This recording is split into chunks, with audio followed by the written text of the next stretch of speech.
menyerang kepada PDIP, spesifik Hasto Kristianto, walaupun tidak menyebutkan nama seperti yang saya sebutkan begitu. Tapi kata-kata ini diucapkan Pak Jokowi ketika kemarin diminta komentarnya ya tentang pemecatan, disalahkan sana-sini, terus dipojokkan, terus menjadi sasaran fitnah.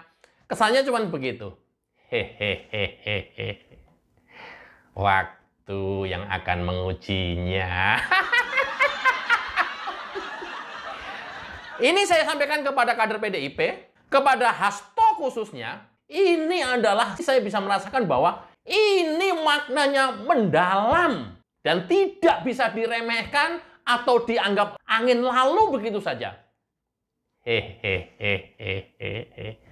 Agri sok tahu lu. Loh, Pak Jokowi malah ngomelin saya sih. Saya ini bela Pak Jokowi. Hehehe. Ya maaf, Gri. Tapi lu sok tahu lu, Gri. Ya walaupun kadang banyak benarnya juga sih.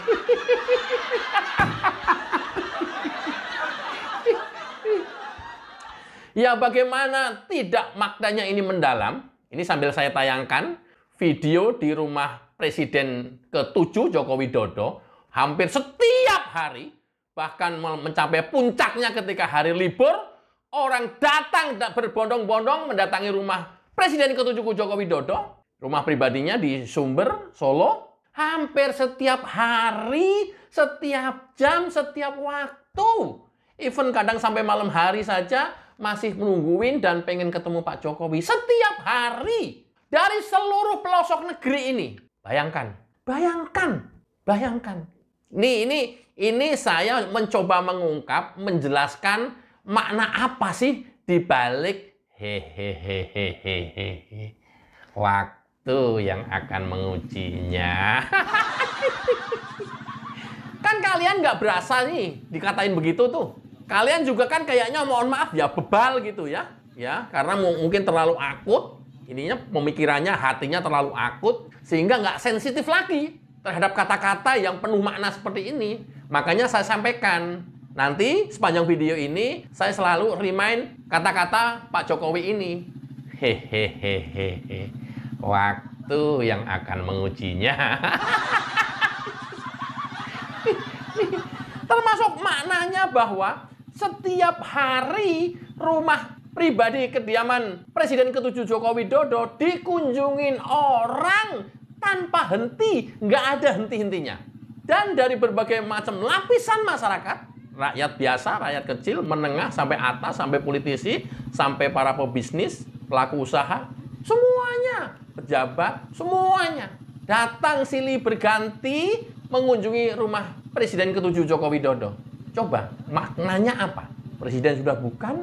Coba, maknanya apa coba? Menjabat sudah tidak bukan?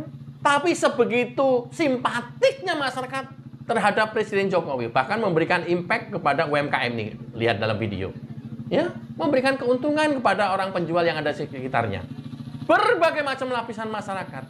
Sampai para pecinta motor, mereka datang jauh-jauh dari Jakarta dan Bogor, naik motor rombongan touring, datang ke kediaman rumah Presiden ke-7 Joko Widodo. Coba, naik motor. Apa maknanya? Ya, apa coba maknanya? Berharap apa masyarakat kalau tidak hanya sekedar simpati karena dihujat terus, karena dihina terus, dicaci maki terus, difitnah habis-habisan, dan beliau memberikan respon yang hehehehehe. Masih belum cukup mau memfitnah saya. Lengkapin aja lagi.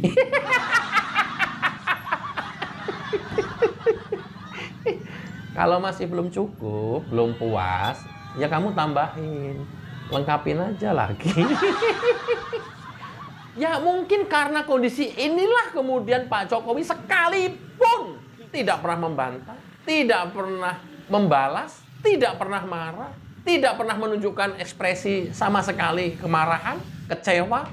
Enggak, senyum, senyum. istilah kata, diludahin senyum, dilemparin senyum. Coba bayangin aja. Dihujat senyum, dicaci maki senyum, dia fitnah loh senyum. Hasto, PDIP harus tahu ini. Lu pikir dengan mengancam Pak Jokowi, ada dokumen yang disimpan oleh KONI di Rusia, dan akan membongkar puluhan video yang itu menyangkut Jokowi dan keluarganya, bahkan Ibu Iriana. Memang Pak Jokowi takut, khawatir, was-was, deg-degan, nggak tenang hidupnya. Enggak. Pak Jokowi tetap melakukan aktivitas kehidupannya sehari-hari, tak terpengaruh dengan isu-isu ancaman itu. Karena apa? Sudah terbiasa, sudah terlalu terbiasa setiap hari menerima cacian, hinaan, merendahkan, fitnah-fitnah yang seperti ini. Sudah terlalu biasa, makanan sehari-hari. Ini video terbaru, saya tampilkan terus. Ya, pada saat rombongan touring dari Jakarta dan Bogor datang ke rumah Pak Jokowi hari ini, minggu ini, hari ini. Kemudian Pak Jokowi mengeluarkan motor custom kesayangannya, diajak keliling kota Solo bersama-sama. Spontan. Dari YouTuber daerah Solo saya minta izin ya untuk menayangkan ini. Itu maknanya. Nah, di saat sekarang hari ini dan hari-hari lainnya, Pak Jokowi terus sibuk menerima tamu-tamunya, menghormati tamu-tamunya, nggak peduli dari kalangan manapun. Di sisi lain, Hasto dalam hidup yang penuh dengan kecemasan dan was-was. Bagaimana tidak? Ketika dipanggil KPK, kemudian berlanjut ke pra-peradilan, peradilan ditunda, kemudian ada penggerbekan Jan Faris, rumah Jan Faris. Kenapa KPK melakukan penggerbekan di Jan Faris? Ternyata kita ketahui Jan Faris, infonya diduga dititipin uang oleh Hasto untuk mengkondisikan supaya dia menang di pra-peradilan ke Mahkamah Agung, ke salah satu mantan Mahkamah Agung. Coba, gimana coba? Untung nggak ketangkap OTT KPK. Kalau nggak, habis kalian pada semuanya. Tambah lagi sekarang Jan Faris dalam hidup yang tidak tenang karena membela Hasto. Coba bayangkan, Hasto ketika kasus Harun Masiku dan sekarang menjadi tersangka, dugaannya adalah turut bersama-sama memberikan uang kepada Harun Masiku untuk menyuap komisioner KPU. Makanya Hasto juga ditetapkan tersangka. Bayangin, menjadi tersangka kasus suap untuk menutupi menjadi tersangka kasus suap ini, dia juga menyuap lagi supaya tidak diusut hukum selanjutnya. Bayangkan, ini orang kalau sudah terlalu sering berbohong dan mereka akan melakukan kebohongan untuk menutupi kebohongan sebelumnya. Dia menyuap dan dia akan menyuap lagi untuk menutupi kasus penyuapan sebelumnya. Luar biasa kan? Luar biasa. Belum nanti ini kalau sudah merembet-rembet, ya, kenapa Hasto sangat melindungi Harun Masiku, padahal dia baru 2 tahun menjadi kader PDIP, sejatinya adalah sebelumnya kader Demokrat, dan dia sebenarnya nomor urut kelima.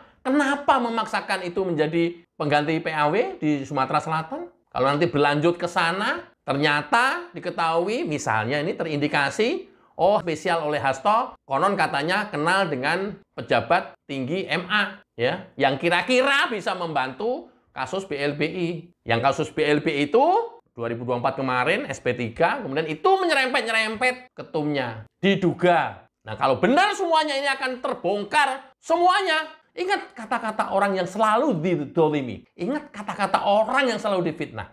Hehehe. Ya, enggak apa-apa. Waktu yang akan mengujinya. Lo pikir ini kata-kata biasa? Ini kalau terus bergulir. Dan kita tahu sekarang ini antara Hasto pra-peradilan, kemudian sidang lanjutan nanti di minggu ke-1 Februari, sambil nunggu hasilnya. Di sisi lain lagi gencar-gencarnya Prabowo, Megawati pengen ketemu dengan Prabowo. Ada hubungannya dengan ini atau tidak? Wallahu a'lam bishawab. Kita tidak pernah tahu itu. Kalau kabarnya, infonya, ya dia akan mendukung pemerintahan Prabowo. Katanya. Tapi kemudian kalau memang begitu ada terjadi pertemuan antara Prabowo dengan Megawati, kemudian kasus Hasto SP3, tamat hukum di Indonesia. Tamat hukum di Indonesia. Pak Jokowi ya hehehe, ndak apa. Hehehe, hehehe, hehehe, hehehe. Waktu yang akan mengujinya. Iya, benar sekali waktu yang ya kan. Terus kan, berturut-turut kan. Kasus demi kasus terus menjerat Hasto kan. Ini babak baru nih kalau nanti benar kemarin itu penyitaan ternyata uang cash dari rumah Jan Faris. Luar biasa. Babak baru lagi nih. Ayo, babak baru lagi nih. Luar biasa kan? Makanya saya bilang, kalau pengen PDIP habis di 2029, teruslah kalian menghujat, memfitnah, mencaci maki Presiden Jokowi setiap hari. Terus, jangan pernah berhenti. Terus, ya, macam Deddy Sitorus, Guntur Romli, Hasto, terus menghujat dan menyalahkan Jokowi terus. Terus-terusan. Oke ya teman-teman, ingat pesan Bambang Pacul. Walaupun Bambang Pacul orang PDIP, kader PDIP, kader tulen PDIP, dia adalah orang baik. Dan dia berpesan, Bambang Pacul, pesan kakek saya, jangan sekali-kali melawan orang baik.